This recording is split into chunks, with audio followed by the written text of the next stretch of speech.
পাকের দরবারে শুকরিয়া আদায় করতেছি মহান রব্বুল আলামিন আমাদেরকে এই শীতের রাত্রিতে আল্লাহ পাকের পবিত্র কালামের মাহফিল, তাফসীরুল কোরআন এবং দোয়ার মাহফিলে উপস্থিত হওয়ার তৌফিক ইনায়েত করেছেন। এর জন্য শুকরিয়া সবাই বলি আলহামদুলিল্লাহ।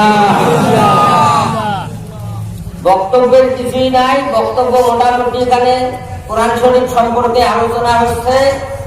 যেহেতু এটা কোরআনী মাদ্রাসা আর কোরআন আল্লাহর কিতাব, এ প্রসঙ্গে আমি সংক্ষিপ্ত আলোচনা করতেছি। যেহেতু আমাকে আপনারা এলাকাবাসী পোস্টারের সভাপতি হিসেবে ঘোষণা করেছেন, তার সভাপতি তার বক্তব্য দেওয়ার নিয়ম নয়, শুধু সবার শৃঙ্খলা বজায় রাখা, যাতে কোনো গন্ডগোল না হয়, বিশৃঙ্খলা না হয়, এই জন্য সভাপতির প্রয়োজন। এটা একটা প্রচলিত নিয়ম।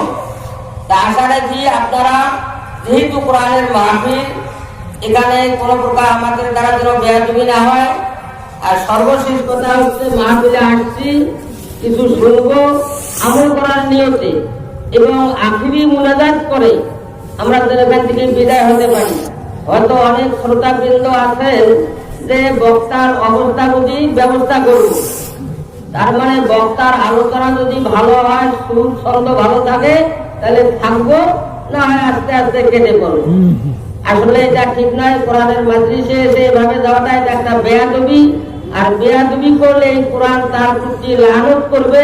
এটা আল্লাহ পাকের কথা, রাসূলের কথা। আমি পবিত্র কালাম থেকে ছোট্ট একটি আয়াত তেলাওয়াত করলাম।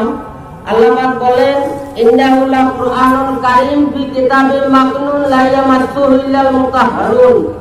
নিশ্চয় এটা সম্মানিত একটা কিতাব, সম্মানিত একটা বই, সম্মানিত একটা সংবিধান, সম্মানিত একটা ধর্মীয় গ্রন্থ। ফি কিতাবিম মাকনুন, এটা সুন্দরভাবে সংরক্ষিত রাখা হয়েছে লৌহে মাহফুজের মধ্যে।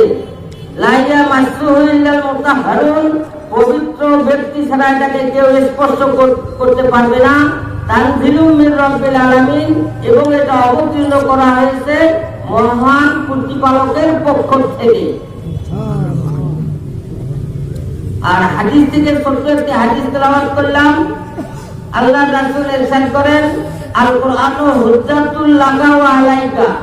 কোরআন হচ্ছে তোমাদের পক্ষের দলিল এবং বিপক্ষের দলিল। কথাটা খুব ছোট্ট কথা। এই কোরআন শরীফ আমাদের পক্ষে সুপারিশ করবে এবং আমাদের বিপক্ষে সাক্ষী হয়ে আল্লাহ পাকের দরবারে নালিশ করবে, বিপক্ষে নালিশ করবে, আমাদের জাহান্নামে যাওয়ার একটা বিষয় হয়ে যাবে। কোরআন কিভাবে আমাদেরকে সাক্ষী হিসেবে আমাদেরকে জান্নাতের মধ্যে নিয়ে যাবে, এই প্রসঙ্গে লম্বা একটা হাদিস আছে। হাদিসটা আলোচনা করতে সময় লাগবে, যতটুকু পারি আমি সংক্ষিপ্ত আলোচনা করি। নবীজি সাল্লাল্লাহু আলাইহি ওয়াসাল্লাম ইরশাদ করেন যে কোরআন শরীফ মানুষের পক্ষে তর্ক করবে এবং বিপক্ষে সাক্ষী দিবে। এই তর্কটা করবে কিভাবে? আল্লাহর সাথে জেনে যাবে। এর জন্য যে কোরআন শরীফটা হচ্ছে আল্লাহর বাণী, আল্লাহর কথা। আল্লাহ যেরকম শক্তিশালী, মহান পরাক্রমশালী, তার কথাগুলি সেরকম মহান পরাক্রমশালী। যে দুই দলেই শক্তিশালী। আল্লাহ কম শক্তিশালী না, তার বাণীও কম শক্তিশালী না। তার শক্তিশালী তর্ক হলে সেটা একটা মানানসই হয়, দুর্বলের শক্তিশালী হলে মানানসই হয় না। এই তর্কটা হবে কিভাবে? সে ঘটনাটা বলতেছি হাদিসের ঘটনার দ্বারা, এটা কোনো তৈরি করা কথা না। কিয়ামতের ময়দানে যেহেতু এটা কোরআনী মাহফিল, মাদ্রাসায় যেটা কোরআন নিয়ে আলোচনা হবে, অন্য কিছু আলোচনা করবো না। হাদিস শরীফের মধ্যে আসছে, হাসরের ময়দানে জাহান্নামের ফেরেশতার নাম হচ্ছে মালিক। এটাকে হাদিসের পরিভাষায় দারোগা বলা হয়। জাহান্নামের দারোগার নাম হচ্ছে মালিক। এই মালিকের আন্ডারে, তার অধীনস্থ আরো 19 জন ফেরেশতা থাকবে। এরা জাহান্নামের মধ্যে ওই জাহান্নামীদেরকে নেওয়ার একটা ব্যবস্থা করবে। এই জন্য 19 জন ফেরেশতা। মালিক হচ্ছেন তার লিডার, তাকে দারোগা বলা হয়। তা যিনি দারোগা হবে তার আন্ডারে তার অধীনস্থ পুলিশও থাকা লাগবে। পুলিশ না থাকলে তো দাঙ্গা হওয়া যাবে না। একটা থানার মধ্যে দেখেন এসআই আছে, এএসআই আছে, তারপরে একটা আছে ওসি। এই ওসি থেকে বলা হয় দাঙ্গা। তার আন্ডারে এসআই, এএসআই এবং কনস্টেবল বহু ধরনের পদবী পুলিশ আছে।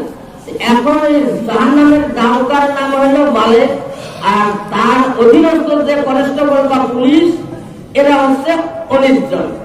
এই 19 জন ফেরেশতা জাহান্নামে নেওয়ার জন্য জাহান্নামীদেরকে ব্যবস্থা করবে, এদের দায়িত্ব। আল্লাহ রাব্বুল আলামিন জাহান্নামের ফেরেশতাকে অর্ডার করবেন ওই মালিককে যে তোমার দায়িত্ব হচ্ছে জাহান্নামীদেরকে ধরে ধরে জাহান্নামে নিয়ে যাও। তা মালিক তখন করবেন একটা কাজ, একটা লিস্ট করবেন, একটা তালিকা করবেন। এই তালিকার মধ্যে 10 জনকার নাম দেবেন, তার 14 পুরুষের নাম সহ। তারপরে আর একটা তালিকা 8-10 জন, তার বাপ দাদা 14 পুরুষ সহ। এইরকম ভাবে কয়েকটা 19টা তালিকা করবেন। 19টা তালিকা করিয়া 19টা ফেরেশতার হাতে দিয়ে দিবেন। দিয়ে বলবেন যে এগুলির নামে হুলিয়া হয়ে গেছে এরা জাহান্নামী, তোমরা যেখানে পাও এদেরকে ধরে ধরে জাহান্নামে নিয়ে যাও। এই 19 জন ফেরেশতা এই দায়িত্ব পালন করবে এবং আসামিদেরকে ধরার জন্য যাবে। কিন্তু ওসি অর্ডার মান্য করতে হবে। তালিকা দিতে নাম দিয়া যে এই লোক বাপদাদা 14 পুরুষের নাম, এখানে এরবার উপায় নাই, বাদ যাওয়ার উপায় নেই।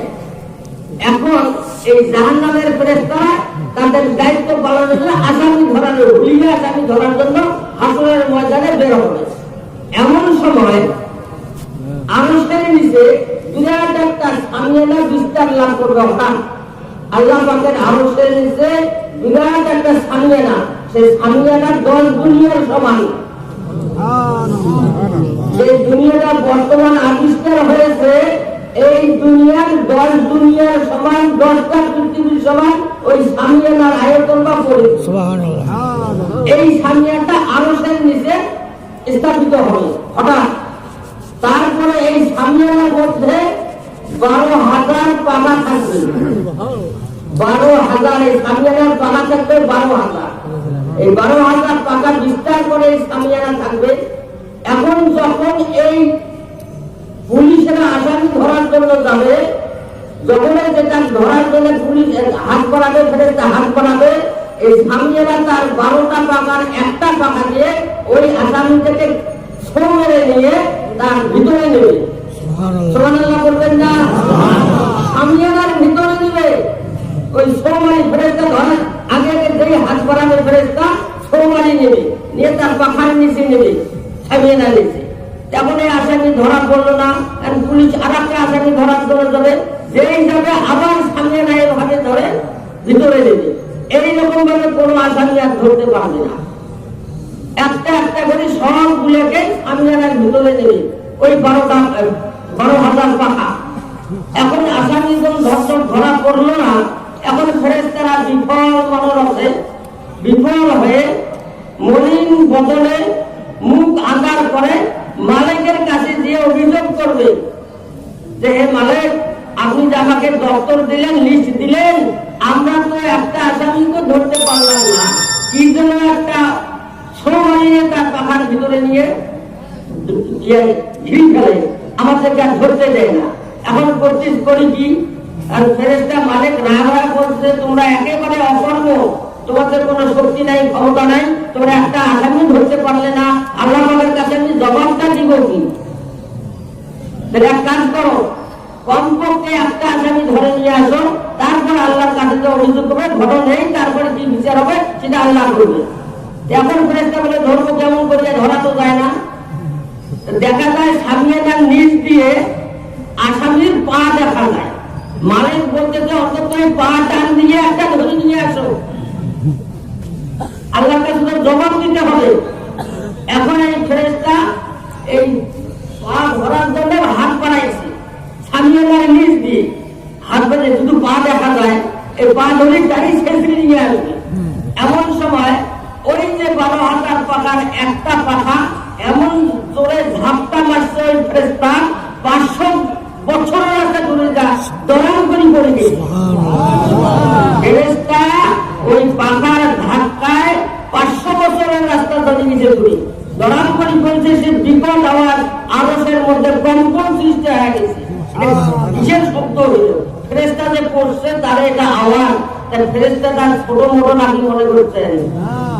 ইসরাফিল ফেরেশতার ইতিহাস করছি, সারা পৃথিবীর পানি যদি ইসরাফিল ফেরেশতার মাথায় দেওয়া যায়, মাথা ভিজে ঘাড় পর্যন্ত পানি আসবে না, তাদের পানি শেষ হয়ে যাবে। ফেরেশতার মাথায় যদি 7 সমুদ্র 13 নদীর পানি মাথাতে না আসে, তাহলে বাকি শরীরের অবস্থা কি? ফেরেশতারা কত বড়!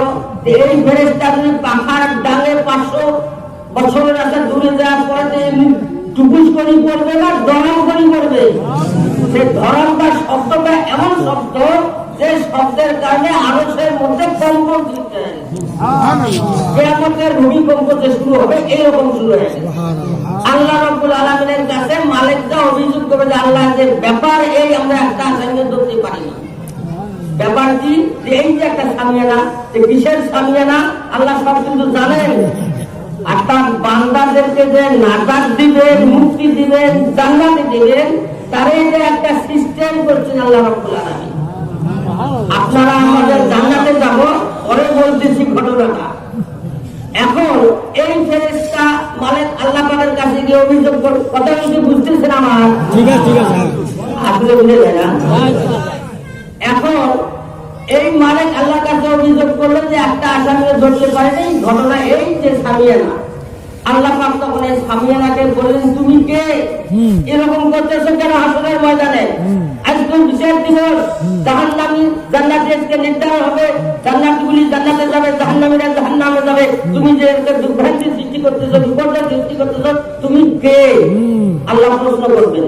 আল্লাহ সব কিছু জানেন, জানার পরে প্রশ্ন করবেন।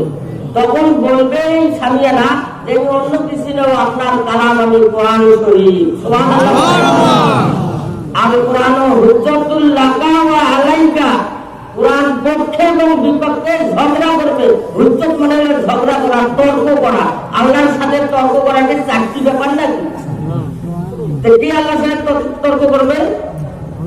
আল্লাহর কালাম, আল্লাহর বাণী। বললেন না যে আল্লাহ যেমন মহাপরাক্রমশালী, তার কালামও সেরকম। কালাম বলবে কোরআন শরীফ, বলবে যে আমি কোরআন শরীফ। তুমি যেভাবে করতেছ এইভাবে করতেছি, এমনি না। এই লোকগুলি কোরআনের মাহফিলে যোগদান করেছিল। সুবহানাল্লাহ করবে? চটকা লাগছে মনে হয়।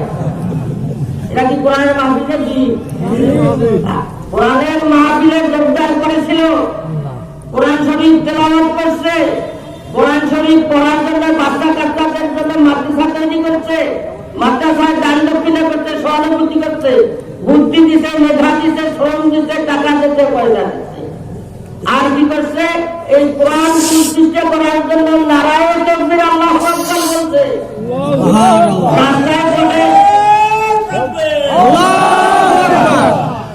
এই কোরআনকে প্রতিষ্ঠা করার জন্য রাস্তার মধ্যে জীবন দিচ্ছে, রাজপথে জীবন দিচ্ছে, সংগ্রাম করছে, মিছিল দিচ্ছে, মিটিং করছে, সমাবেশ করছে এই কোরআনকে প্রতিষ্ঠা করার জন্য।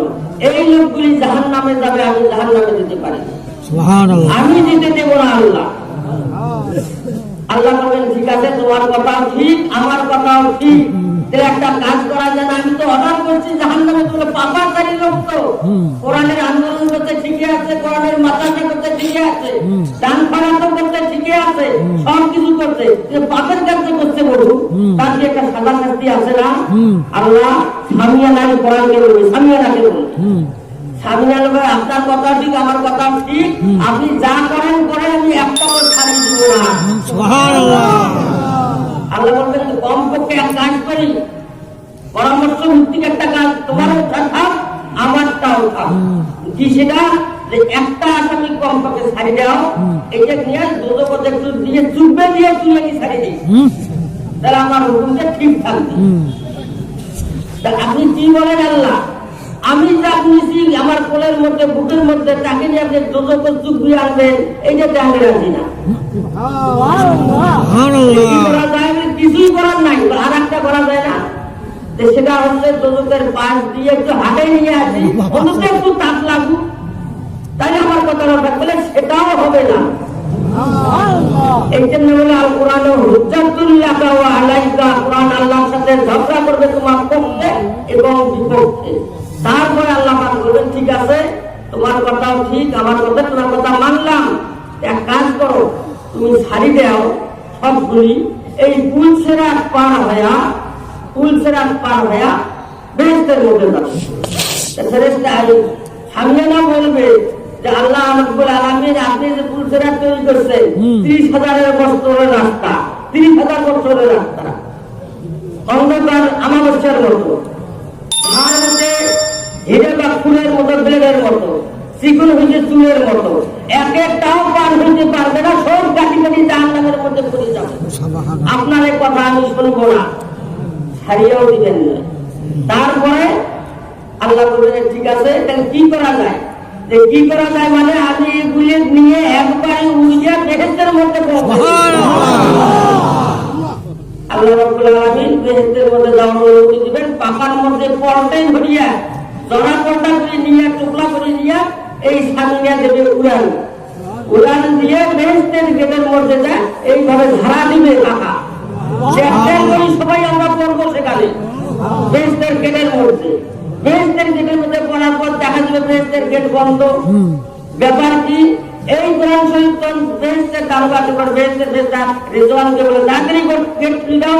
কিসের গেট খোলে? গেট তো বন্ধ হয়ে গেছে, জান্নাতে চলে গেছে, তো জাহান্নামীরা যেখানে গিয়ে নিয়ে আসলেন কেন আপনি? বলে এটা নিয়ে আসছি এই জন্য যে এদেরকে আমি জান্নাতে প্রবেশ করাবো, এই জন্য যে আল্লাহর হুকুম না হলে আমি পারবো না। তখন এই কোরআন শরীফের আল্লাহর কাছে ফরিয়াদ করবে যে আল্লাহ যে বেহেশতের গেটে দাঁড়িয়ে তোমার ফেরেশতা এই দারোগা দরজা খুলে না, ব্যাপারটা কি? দাও দরজা খুলে দেওয়ার দাও। তখন আল্লাহ বলবে এই দরজা খুলে যাও সবাই, দরজা খুলে দিলে হুড় করে সবাই ঢুকিয়ে ঢুকবে, আর ঢুকিয়ে যায় দেখবে না কামরা নাই, ঘর নাই, দরজা নাই, শূন্য প্রান্তর।